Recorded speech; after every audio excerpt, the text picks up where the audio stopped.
باقی جو آپ نے کہا کہ یہ جو جھینگا کھانا اور کیکڑے وغیرہ کھانا، اس میں بہت دفعہ بیان ریکارڈ کروا چکا ہوں. خلاصہ یہ ہے کہ اس میں فقہا کا اختلاف ہے. امام ابو حنیفہ کے نزدیک جائز نہیں ہے، امام شافعی، امام مالک، احمد بن حنبل کے نزدیک جائز ہے. تینوں اماموں کی دلیل کیا ہے؟ ان کی سمپل دلیل ہے، وہ کہتے ہیں قرآن مجید میں آتا ہے احل لکم صید البحر، تمہارے لیے سمندر کا شکار حلال ہے، وطعامہ، اور اس کا کھانا بھی، متاع لکم وللسیارہ، تمہارے اور مسافروں کے لیے ہم نے کیا کر دیا ہے؟ حلال. وہ کہتے ہیں اس میں اللہ نے فرق نہیں کیا کہ مچھلی یا غیر مچھلی، تو سمندر ہو یا دریا ہو، اس میں جتنی بھی مخلوق ہے سب کیا ہے؟ جائز ہے. یہ ان کی رائے ہے، سوائے صرف مینڈک کے بارے میں چونکہ الگ سے حدیث میں آتا ہے کہ حرام ہے، تو امام شافعی نے سمندر کے مینڈک کو مستثنی کیا ہے. سمجھ میں آ رہی ہے بات؟ تو یہ ان کی دلیل ہے ان حضرات کی، اور اسی دلیل کے بیس پر شافعی حضرات جھینگا بھی کھاتے ہیں، کیکڑا بھی کھاتے ہیں، اور جو بھی چیزیں وہ سب کھا لیتے ہیں. امام ابو حنیفہ کی رائے یہ ہے کہ صرف مچھلی حلال ہے، اس کے علاوہ سمندر میں کچھ بھی حلال نہیں ہے. اس کی دلیل یہ ہے کہ سب سے پہلے، ایک منٹ بات مکمل ہو جائے نا، سب سے پہلے جو قرآن مجید کی جو آیت ہے نا، احل لکم صید البحر وطعامہ، سمندر کا شکار تمہارے لیے حلال، اس کا کھانا بھی، وہ کہتے ہیں یہ آیت جس سیاق و سباق ہے نا اس کا، وہ سیاق و سباق یہ ہے کہ اس سے پہلے آیت یہ ہے کہ تمہارے لیے خشکی کا شکار حرام ہے جب تک تم حالت احرام میں ہو. کیونکہ احرام میں جب آیا کرتے تھے نا، تو احرام میں آپ جانور، حلال جانور بھی شکار نہیں کر سکتے. اسی میں آگے اللہ نے فرمایا سمندر کا حلال ہے. تو امام حنیفہ اور ان کے دونوں شاگرد امام ابو یوسف اور امام محمد، یہ دونوں شاگردوں نے بھی بہت سارے مسائل میں ابو حنیفہ سے اختلاف کیا ہے، لیکن اس مسئلے میں امام حنیفہ کی دلیل اتنی مضبوط تھی کہ انہوں نے اس میں ابو حنیفہ سے اتفاق کیا ہے. تو گویا تین امام اس طرف ہیں، یعنی تین اگر اس طرف ہیں تو تین اس طرف بھی ہیں. تو ان کی یہ ہے کہ یہ جو قرآن کی آیت ہے نا کہ تمہارے لیے سمندر کا شکار حلال ہے، تو اس سے مراد ہر قسم کا شکار حلال نہیں ہے، بلکہ اس کا مطلب یہ ہے کہ احرام میں جو پابندیاں ہیں نا شکار پر، وہ خشکی کے جانور پہ پابندیاں کا اطلاق ہوگا، سمندر کے جانوروں پر ان پابندیوں کا اطلاق نہیں ہوگا. یعنی حالت احرام میں آپ سمندر میں شکار کر سکتے ہیں اور اس کا جو طعام ہے وہ کھا سکتے ہیں، باقی کیا کھا سکتے ہیں یا نہیں کھا سکتے ایک الگ بحث ہے، اس کا اس میں تذکرہ نہیں ہے. اب کیا کھا سکتے ہیں کیا نہیں کھا سکتے، تو اس کے بارے میں صحیح حدیث ہے. نبی صلی اللہ علیہ وسلم نے فرمایا احلت لنا میتتان، دو مردار ایسے ہیں جو ہمارے لیے حلال ہیں، السمک والجراد. آپ نے فرمایا ایک مچھلی اور ایک ٹڈی، یہ جو ٹڈی نہیں کھیتوں کو چٹ کر جاتی، یہ دو مردار ہمارے لیے کیا ہیں؟ حلال. تو ہم یہ کہتے ہیں کہ دیکھو قرآن میں حرمت علیکم المیتہ، اللہ نے فرمایا تمہارے لیے مردار حرام ہے، کوئی بھی جانور ذبح کیے بغیر آپ نہیں کھا سکتے، کوئی بھی جانور ہو. تو اس سے پتہ چلتا ہے ہر طرح کے مردار حرام ہے. لیکن حدیث میں دو چیزوں کو مستثنی کیا جا رہا ہے، مچھلی اور ٹڈی، ان کا تو ذبح کرنا ممکن ہی نہیں ہے، تو اس لیے نبی صلی اللہ علیہ وسلم نے استثناء کر دیا کہ مچھلی اور ٹڈی اس اصول سے کیا ہے؟ مستثنیٰ. تو امام حنیفہ کہتے ہیں صرف مچھلی کا استثناء ہے، باقی چیزوں کا استثناء نہیں ہے. ایک دلیل ہو گئی. دوسری دلیل یہ ہے کہ قرآن مجید میں آتا ہے وَيُحَرِّمُ عَلَيْهِمُ الْخَبَائِثَ، کہ نبی کی ذمہ داری ہے کہ تم پر خبیث اور ناپاک چیزوں کو حرام کر دیں گے. تو بہت ساری چیزیں، اگر سمندر کی آپ ہر طرح کی مخلوق کو حلال، بھائی یہاں یہ کام نہ کریں، بیان چل رہا ہے نا، کائنڈلی ادھر چلے جائیں. اگر سمندر کی ہر مخلوق کو آپ حلال کر دیتے ہیں تو سمندر میں تو ایسا ایسا گند نکلتا ہے کہ کوئی بھی اس کی طرف بڑھنے کی کوشش ہی نہیں کرے گا. وہ صرف چائنیز ہی کا حوصلہ ہے کہ وہ کھا لیں، انگریز بھی نہیں کھاتا اس کو. تو صرف جھینگے کا کیکڑے کا مسئلہ نہیں ہوگا. تبھی میں کہتا ہوں کہ اگر آپ کو ابو حنیفہ پہ اعتراض کرنا ہے نا، تو پھر آپ کچھوا کھانے کا کو بھی جائز قرار دو، کیونکہ وہ بھی پانی میں بھی رہتا ہے خشکی میں بھی، جیسے کیکڑا پانی میں بھی رہتا ہے اور خشکی میں بھی، مگرمچھ پانی میں بھی رہتا ہے اور خشکی میں بھی، تو مگرمچھ بھی حلال ہے، مگرمچھ کے انڈے بھی حلال ہیں، کچھوے کے انڈے بھی حلال ہیں. جبکہ کوئی بھی کسی کی بھی طبیعت اس کی طرف مائل نہیں ہوگی. تو یہ خبائث میں داخل ہے. خبائث کا مطلب جو خبیث چیزیں ہوتی ہیں، تو سمندر میں ایسا ایسا گند نکلتا ہے. تو اس سے بھی پتہ چلتا ہے قرآن سے کہ خبائث سارے کے سارے کیا ہیں؟ حرام ہے. اگر ہم مچھلی کے علاوہ ہر چیز کو حلال قرار دے دیں تو پھر تو بہت سارا گند ہو جائے گا، جو اس میں بہت گند نکلتا ہے جس سے گھن آتی ہے انسان کو. تو اس سے پتہ چلتا ہے کہ جو دو چیزوں کو مستثنی کیا ہے نبی صلی اللہ علیہ وسلم نے، مچھلی اور ٹڈی، اس کے علاوہ سمندر میں آپ کسی چیز کو نہیں کھا سکتے. ایک اور اہم ترین بات یہ کہ دیکھو جس چیز میں ابتلا ہوتا ہے نا، اس کے بارے میں ایک دو حدیثوں سے مسئلہ حل نہیں ہوتا. ابتلا کا مطلب صحابہ کرام، یہ جو عرب ہے یہ تو تین طرف سے جزیرہ ہے، جزیرہ نما ہے ان کے یہاں، تو تینوں طرف اگر سمندر میں مچھلی کے علاوہ بھی مخلوق حلال ہوتی تو کسی ایک صحابی یا تابعی سے ثابت تو ہوتا کہ انہوں نے جھینگا یا کیکڑا کھایا ہو، جبکہ کوئی ضعیف حدیث بھی ہمیں اس بارے میں نہیں ملتی. حالانکہ جو ساحل سمندر پہ رہتے ہیں وہ تو جتنا شوق سے مچھلی کھاتے ہیں اس سے زیادہ جھینگا اور کیکڑا کھا رہے ہوتے ہیں وہ. تو یہ بہت مضبوط دلیل ہے امام حنیفہ کی. کیوں میں نے بتایا تھا نا, وہ امام صاحب پہلے قرآن کو وہ زیادہ اہمیت دیتے ہیں. تو قرآن کی جو 2 آیتیں ہیں نا کہ تمہارے لیے مردار کو حرام قرار دیا گیا ہے, حدیث میں صرف مچھلی کو مستثنا کیا گیا ہے, تو اس آیت کو, اور پھر خبائث حرام ہے. تو کہتے ہیں اگر یہ سب چیزیں آ جائیں تو اس میں تو پھر کچھوے اور مگرمچھ اور اس سے بھی زیادہ ایسی چیزیں جو انسان روز کو پھینکتا ہے کہ یار یہ کیا گند ہے. تو کسی صحابی سے ثابت نہیں ہے, کسی تابعی سے ثابت نہیں ہے کہ مچھلی کے علاوہ کسی بھی چیز کو انہوں نے کوئی ایک دفعہ کھانا بھی ثابت نہیں ہے. تو اس لیے, اور پھر ویسے بھی گوشت جو ہے نا, گوشت اس میں اصل ہے حرمت. جب تک حلال ہونے کی دلیل نہ ہو اس کو کیا سمجھا جائے گا؟ حرام سمجھا جائے گا, جب تک حلال ہونے کی دلیل نہ ہو. تو سمندر کی دیگر جتنی مخلوق ہے اگر دلائل اس میں ٹکرا رہے ہیں کہ پتہ نہیں حلال ہے حرام ہے, تو جب تک حلال ہونے کی واضح دلیل نہیں ہوگی شریعت کے اصول کے مطابق اس کو حرام ہی سمجھا جائے گا, کیونکہ گوشت میں شریعت نے احتیاط کا حکم دیا. اس کی مثال ایسے ہے کہ جیسے آپ نے کسی جانور کو اللہ کا نام لے کے شکار کیا, گولی لگی اور ادھر سے کسی کتے نے بھی آگے مار دیا اس کو. اب آپ کو نہیں پتا چل رہا کہ یہ آپ کی تیر کی مثال دے رہا ہوں میں, زیادہ بہتر ہے کہ آپ کے تیر سے یہ مرا ہے یا کتے کے کاٹنے سے مرا ہے, تو وہ حرام ہے آپ کے لیے, کیونکہ اس میں کیا پیدا ہو گیا؟ شک پیدا ہو گیا. جب تک یقین نہ ہو اس کو حرام سمجھا جائے گا. اب اسلامی ملکوں میں چونکہ سب مسلمان ہی ہیں تو وہاں تو شک کرنے کی ضرورت نہیں ہے. غیر مسلم ملک میں ہم کہتے ہیں کہ اگر آپ کے پاس ذبیحہ آیا تو آپ اس بیس پہ نہیں کھا سکتے. کوئی گوشت آیا, ذبیحہ نہیں, گوشت آیا آپ کے پاس, آپ امریکہ میں, تھائی لینڈ میں کہیں تھے, گوشت پکا کے لے آیا کوئی غیر مسلم, امکان تو ہے, ہو سکتا ہے کسی مسلمان سے ذبح کرایا ہو, لیکن اس امکان کی بیس پہ آپ کھا سکتے اس کو؟ نہ, آپ تحقیق کرو گے بھائی کیسے کسی مسلمان سے ذبح کرایا کہ نہیں کرایا, اور اگر وہ خبر دیتا ہے تو اس کی خبر پر بھی اعتماد نہیں ہے. کوئی حلال سرٹیفکیٹ دکھاؤ, کوئی ادارہ دکھاؤ. اس لیے ہم کہتے ہیں غیر مسلم کنٹری میں تحقیق کرنی پڑے گی آپ کو. تو اس سے پتہ چلتا ہے کہ گوشت میں اصل یہ کہ وہ حرام ہے جب تک حلال ہونے کی دلیل نہ ہو. نباتات میں اصل یہ کہ حلال ہیں جب تک حرام ہونے کی دلیل نہ ہو, کیونکہ نباتات ہر قسم کے کھا سکتے ہیں. اس میں جب تک حرام ہونے کی دلیل نہیں ہوگی تو آپ حلال ہی سمجھیں گے, لیکن گوشت میں جب تک حلال ہونے کی دلیل نہیں ہوگی آپ اس کو کیا سمجھیں گے؟ حرام سمجھیں گے. تو امام حنیفہ یہ کہتے ہیں کہ بھئی مچھلی کے حلال ہونے پر تو دلائل ہیں, قرآن میں بھی تذکرہ کر دیا, نبی نے بھی کھایا اس کو, صحابہ بھی کھاتے تھے, صحیح حدیث ہے کہ 2 ہمارے لیے مردار حلال ہیں. اس کے علاوہ کے بارے میں دلائل یہ کہتے ہیں کہ ناجائز ہے, اور اگر آپ ان دلائل سے نہیں مانتے تو وہ خاموش ہے شریعت اس بارے میں. تو جب تک ان کے حلال ہونے کی واضح دلیل نہیں ہوگی ان پہ ناجائز ہونے کا ہی احتیاطاً فتویٰ لگایا جائے گا. سمجھ میں آ رہی ہے بات؟ ایک آخری بات کر کے میں اس بحث کو سمیٹتا ہوں. یہ اختلاف تو ہے کیکڑے میں اور جو بھی مگرمچھ وغیرہ سب چیزوں میں ہم اس کو ناجائز سمجھتے ہیں, صرف مچھلی کو. جھینگے کے بارے میں خود حنفیوں میں اختلاف ہے, صرف جھینگے کے بارے میں.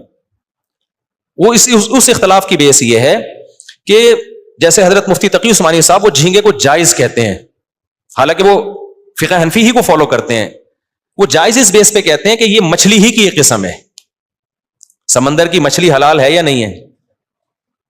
تو اب وہ کہتے ہیں کہ یہ کس کی قسم ہے؟ ایک مچھلی کی قسم ہے. جب مچھلی کی قسم ہے تو یہ جائز ہے, جبکہ ہمارے ہاں جو احناف میں جو جمہور علماء ہیں وہ کہتے ہیں کہ مچھلی کی قسم میں یہ داخل نہیں. حضرت مفتی تقی عثمانی صاحب کا جو استدلال ہے وہ یہ ہے کہ میں نے پورا ان کا رسالہ پڑھا. اس طرح بنگلہ دیش کے علماء بھی اس کو مچھلی کی قسم میں داخل کرتے ہیں. مفتی عبدالسلام چاٹگامی رحمۃ اللہ علیہ, بڑے مفتی تھے بنوری ٹاؤن کے, بنگلہ دیش سے ان کا تعلق تھا, وہ بھی کہتے تھے یہ مچھلی کی قسم میں داخل ہے. اور اس کی دلیل وہ یہ دیتے ہیں کہ بھائی جتنی بھی لغت کی کتابیں ہیں نا اس میں جھینگا مچھلی لکھا ہوتا ہے. کیا لکھا ہوتا ہے؟ جھینگا مچھلی. جو مولانا یوسف الجہانوی شہید رحمۃ اللہ علیہ تھے, یا مفتی رشید احمد صاحب, یا جو ہمارے جو جامع الرشید کا فتویٰ ہے وہ یہ ہے کہ بھئی یہ مچھلی کی قسم میں داخل نہیں ہے. اور اس کے دلائل, پہلی بات میڈیکل سائنس, کیونکہ ہر فیلڈ میں نا اس کے ماہرین کی رائے کا اعتبار ہوتا ہے. تو جتنے بھی ڈاکٹروں سے ہم نے رابطہ کیا ہے, مفتی رشید احمد صاحب کے دور میں تو تمام بہت سارے ڈاکٹروں کا پورا پینل بلایا تھا اور ان کا تھا میڈیکلی یہ کیا ہے. انواع ہوتی ہیں نا جانوروں کی, تو کیا مچھلی میڈیکلی کسی بھی طرح سے, جھینگا جو ہے وہ میڈیکل سائنس کی نظر میں کسی بھی طرح مچھلی کی اقسام میں داخل ہے یا نہیں ہے؟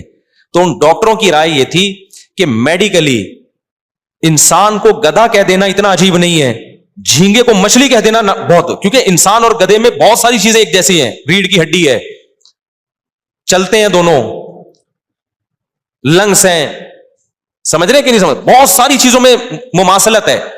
میں یہ نہیں کہہ رہا کہ انسان گدھا ہے ڈاکٹروں کی نظر میں, یعنی ان میں بہت ساری چیزیں آپس میں کیا کرتی ہیں؟ میچ کرتی ہیں. جھینگے میں اور مچھلی کا تو کوئی عضو بھی ایک دوسرے سے مشابہ نہیں ہے. تو وہی کہتے تھے کہ میڈیکلی تو یہ امپاسبل ہے کہ آپ جھینگے کو مچھلی کی اقسام میں داخل کر لیں.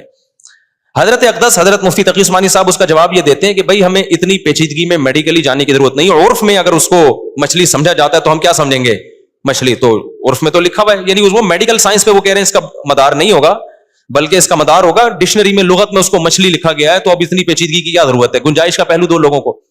لیکن اس کا جواب یہ ہے کہ لغت میں کسی, جو حضرت مفتی رشید احمد صاحب نے اس کا جواب دیا ہے ان کے رسالے کا, کہ لغت میں مچھلی لکھنے سے یہ کہہ دینا کہ عرف میں مچھلی سمجھا جاتا ہے یہ ٹھیک نہیں ہے, کیونکہ لغت میں تو سمندری گھوڑا بھی ہے, تو کیا ہم اس کو گھوڑے کی اقسام میں داخل کر لیں گے؟ لغت تو یہ دیکھتی ہے کہ ذرا سی بھی مناسبت ہونا تو اس کو کوئی نام دے دیا جائے. عرف میں جھینگے کو مچھلی سمجھا بھی نہیں جاتا. میں اگر آپ سے کہتا ہوں کہ جاؤ مچھلی لے کر آؤ, تو کوئی جھینگا لے کر آئے گا؟ میں اگر قسم اٹھاتا ہوں کہ اللہ کی قسم, میں نے خدا کی قسم میں مچھلی نہیں کھاؤں گا, اگر جھینگا کھا لے گا تو اس کی قسم نہیں ٹوٹے گی, کیونکہ اس نے مچھلی نہیں. عرف میں یہی یعنی مفتی بھی کہے گا کہ تم کیا سمجھ رہے تھے جھینگا اس میں داخل, کہے گا نہیں میں تو جھینگا کھایا, مچھلی تھوڑی کھائی ہے میں نے. تو اس سے پتہ چلتا ہے کہ عرف میں بھی اس کو مچھلی نہیں سمجھا جاتا. تو اس لیے ہماری رائے میں اس کے یہ والے جو دلائل ہیں نا کہ مچھلی کی اقسام میں نہیں ہے, یہ دلائل کی دنیا میں بہت مضبوط ہے. البتہ ایک چھوٹ میں لوگوں کو دیتا ہوں, میں یہ کہتا ہوں فقہا ہی کا ایک اصول ہے کہ جس چیز میں ابتلا بہت زیادہ ہو جائے, جس چیز میں ابتلا سمجھتے ہیں بہت زیادہ لوگ مبتلا ہو جائیں. ابے مبتلا گاڑا لفظ ہے, مبتلا بھی بھول گئے ہیں نا لوگ, انگلش میں کیا کہیں گے مبتلا کو.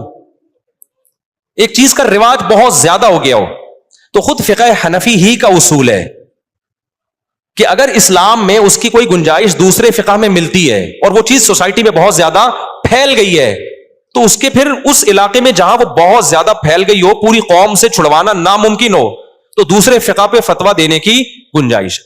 یہاں ہمارے ہاں جھینگے کا بہت زیادہ رواج نارملی نہیں ہے, بنگلہ دیش میں بہت زیادہ رواج ہے, وہ صدیوں سے کھاتے آ رہے ہیں, حالانکہ وہ ٹوٹلی فقہ حنفی کو فالو کرتے ہیں بنگلہ دیش. تو میں وہاں بنگلہ دیش میں کے لیے کہتا ہوں کہ یار اب ان کو یہ کہنا کہ جھینگا چھوڑ دو, وہ دنیا چھوڑ دیں گے, جھینگا نہیں چھوڑیں گے وہ. تو میں بنگلہ دیش کے علماء سے کہتا ہوں کہ فقہ حنفی کو چینج نہ کرو, فقہ حنفی میں تو جائز نہیں ہے, لیکن فقہ حنفی میں ہی ایک اصول ہے حضرات فقہا کا کہ اگر ابتلا کسی چیز میں بہت زیادہ ہو جائے اور لوگوں سے وہ عادت چھڑوانا ممکن نہ ہو, تو پھر یہ ضرورت ہے, تو ضرورت میں امام شافعی کے قول پہ فتویٰ دیا جا سکتا ہے. تو صرف جھینگے کی کیکڑے کی طرف نہ جاؤ, مگرمچھ کے انڈے مت کھاؤ, کچھوے کے انڈے مت کھاؤ, اور جو سمندر سے آڑی ترجی چیزیں نکل رہی ہیں وہ مت کھاؤ. صرف جھینگے کی حد تک بنگلہ دیش میں گنجائش دی جا سکتی ہے, وہ صدیوں سے کھاتے آ رہے ہیں, ان کو چھڑوانا دنیا چھوڑ دیں گے, وہ جھینگا نہیں چھوڑیں گے. تو کہیں ایسا رواج ہونا تو پھر اس میں جو ہے وہ دوسرے فقہ پہ عمل کیا جا سکتا ہے, کیونکہ بہرحال ایسا تو نہیں ہے نا کہ اتفاقی مسئلہ ہو, کتے کی اجازت نہیں دی جائے گی. کیا آپ کہیں مسلمان چائنا میں جو رہتے ہیں تو چائنیوں کو دیکھ دیکھ کے سب نے کتے کھانا شروع کر دیے, تو اس کی گنجائش نہیں ملے گی. وجہ اس کی کہ کتا سب کے نزدیک کیا ہے, حرام ہے. لیکن جہاں علماء مجتہدین ہی کا اختلاف آ جائے, ائمہ اربعہ ہی کا اختلاف آ جائے, چاروں اماموں کا اختلاف آ جائے, چونکہ ان اماموں کو بھی ہم بڑی ویلیو دیتے ہیں, تو ہم یہ کہتے ہیں کہ اگر کسی علاقے میں بہت زیادہ رواج پڑ گیا ہے تو اس کو چھوڑنا ممکن نہیں ہے, تو بھائی اس اختلاف کا فائدہ ایسی جگہ پہ اٹھایا جا سکتا ہے. اس کی ایک مثال دے دوں کہ اگر کسی عورت کا شوہر مارکیٹ سے شارٹ ہو گیا, گم ہو گیا, پتہ ہی نہیں کہ سالوں نے اٹھایا ہے یا پولیس نے اٹھایا ہے یا کہاں ہے, یا 1 سال ہو گیا, 2 سال ہو گیا, 3 سال ہو گئے, 4 سال ہو گئے, تو فقہ حنفی, فقہ شافعی, فقہ حنبلی, تینوں فقہ میں جب تک اس کی موت کا 100% یقین نہیں ہو جاتا, عورت کہیں اور شادی بولو نہیں کر سکتی. کسی کے نکاح میں جب تک یقین نہیں ہوگا, ہم کیسے, اور یقین ہوتا ہے 100 سال کے بعد جا کے, 99 سال کے بعد جا کے, تو 99 سال میں رہ گیا وہ خود ہو سکتا ہے مر جائے, اس وجہ میں کہ نہیں کر سکتی. وہ 99 سال ایک تعبیر ہے کہ 99 سال تک نہیں, مطلب یہ کہ نہیں کر سکتی. اب ہوا یہ تھا ہندوستان میں ہندو بلوائی آتے تھے, بہت سارے مسلمانوں کو کاٹ کے چلے جاتے تھے, اس میں لاکھوں مسلمان لاپتہ ہو گئے. جب یہ ظلم ہوا ہے نا ہندوستان میں, اب بھی ہوتا رہتا ہے, ہزاروں عورتیں کا پتہ ہی نہیں کہ ان کا شوہر زندہ ہے کہ مر گیا. تو اب ایسی شدید ضرورت کے موقع پر 1-2 عورتوں کا مسئلہ تھوڑی تھا, ایک بلوا ہو گیا نا, عمومی بلوا, ابتلا پھیل بہت زیادہ ہو. تو پھر مولانا شریف تھانوی رحمۃ اللہ علیہ اور جتنے بھی ہمارے دیوبند کے علماء ہیں, انہوں نے مجلس کی, انہوں نے کہا کہ اگر ہم فقہ حنفی پہ رکھیں گے, یہ تو ہزاروں عورتوں کو ان کا پتہ ہی نہیں چل رہا شوہر زندہ ہے مر گیا ہے. تو پھر فقہ مالکیہ کو لیا گیا ایسی شدید ضرورت کے موقع پہ. ہم کہتے ہیں عوام کے لیے جائز نہیں کہ خود ہی چھلانگے مارے, علماء خود سمجھتے ہیں کہ کس موقع پر دوسرے فقہ پہ فتویٰ دینے کی گنجائش ہے. تو خود علماء نے قائل کیا, بیٹھے اجلاس ہوئے, تو پھر فقہ مالکیہ پہ فتویٰ دیا گیا بھائی ایسی شدید ضرورت میں ہزاروں عورتوں کا مستقبل داؤ پہ لگ رہا ہے، تو فقہ مالکیہ میں یہ ہے کہ عورت 4 سال انتظار کرے، کیس کرے عدالت میں، جج یہ سمجھتا ہے کہ مارکیٹ میں مل نہیں رہا شوہر، تو پھر وہ اس کا نکاح عدالت ختم کر کے کہیں اور نکاح کرا دے گی. پھر پرانا والا شوہر اگر مل گیا تو مالکی فقہ میں تو ہے کہ نئے والے کے ساتھ ہی رہے گی، لیکن فقہ حنفی میں علماء نے کہا ہم نے چونکہ ضرورت کی وقت کی حد تک لیا ہے، تو اب جب پرانا آ گیا ہے تو اب ضرورت کیا ہو گئی؟ ختم. اب یہ پرانے کے پاس جائے گی، نئے سے نکاح ختم کیا جائے گا اس کا. سمجھ رہے کہ نہیں سمجھ رہے؟ تو ضرورت کے وقت علماء خود گنجائش دیتے ہیں کہ بھائی، اور یہی اسلام کا ایک اختلاف کا ایک فائدہ ہے، ایک فلیکسیبلٹی رکھی ہے اللہ تعالیٰ نے تاکہ قیامت تک یہ دین اور مذہب چل سکے سوسائٹی کے حساب سے. تو خود سے یہ کام نہ کیا کریں پینترے بدلنے والا، لیکن علماء خود گنجائش دے دیتے ہیں جہاں ابتلا ہو، جہاں عادت چھڑوانا پاسبل ہی نہیں رہا تو گنجائش دے دیتے ہیں کہ بھائی کیکڑے کے بارے میں تو نہیں دیتے گنجائش، اسی طرح یہ مگرمچھ کے انڈے منڈے نہیں کھائیں آپ، ٹھیک ہے نا، لیکن جھینگے کے بارے میں خود حنفی علماء گنجائش دے دیتے ہیں کہ اگر کہیں ابتلا بہت زیادہ ہے تو بھائی اس پہ زیادہ شدت مت کرو، کھانے دو اس کو. امام شافعی کے قول کو لینے دو اس کو.